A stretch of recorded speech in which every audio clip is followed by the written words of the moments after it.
Kenya ayaa waxa ay ku amartay safiirkeeda jooga magaalada Muqdisho in si degdeg ah Soomaaliya uga soo baxo iyadoo dhinaca kale safiirka Soomaaliya iyo Kenya lagu amray in muddo kooban uga baxo wadankaasi wararkii ugu dambeeyay ee warbaahinada Kenya ay ka qoreen arintaas ku aadan xiriirka Soomaaliya iyo Kenya soo kala dhaxgalay khilaafka waxa stuudiyaha igu heliyo haatan nooga warami doona Cabdiqani Cabdullaahi Ibraahim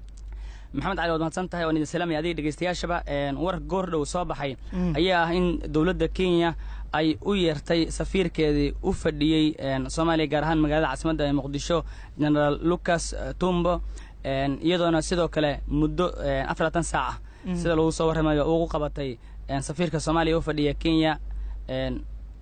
محمود أحمد نور ترسن سيو دلكاس uga soo baxo muqdishona dib ugu soo laabto sababta ayaa warbaahinta Kenya ilaa xilligan wararkaasi soo tabinaya waxay ku sheegayaan inay la xiriirto muranki badda Soomaaliya iyo Kenya muddooyinka u dambeeyay ka dhaxay oo Kenya ay ku doodayso in badda ay Soomaaliya xilligan ka sameynayso baaritaan shidaal mas'uul ka tirsan wasaaradda arrimaha dibadda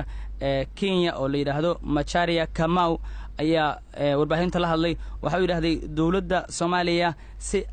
looga xumaado ayay uga falcelinaysaa arintii la xiriirtay murankii badeed Kenya nagala dhaxeeyay taasi oo xilligan ay ka sameynayaan baaris ayna baarayaan qobaro ka socda dawladda Ingiriiska taasina ay keentay in Kenya ay jarto xiriirka kala dhaxeeya Soomaaliya oo xilligan ay u yartay safiirkeedii Muqdisho fadhiyay isla markaana afar soo qaatay safiirka Kenya ee Soomaaliya inuu Muqdisho ku soo laabto Cabdiqani dawladda federaalka ee Soomaaliya iyadaan ognahay warkan goordhow uu soo dhacay ma ka hadashay dhacdadan ku amartay Kenya in safiirka Soomaaliya xagga joogo wadanka uga baxo keedina ugu yartay wali maxamed war rasmi ah dawladda Soomaaliya kama hayno isku day waa jiraan sameynay inaan helno wasiirka arrimaha dibadda safiirka Kenya laga soo cirinayo ee tarsan iyo mas'uuliyiin kale balse ilaa imika ma hayno war jawaab u ah ama Kenya ku wajahan Soomaaliya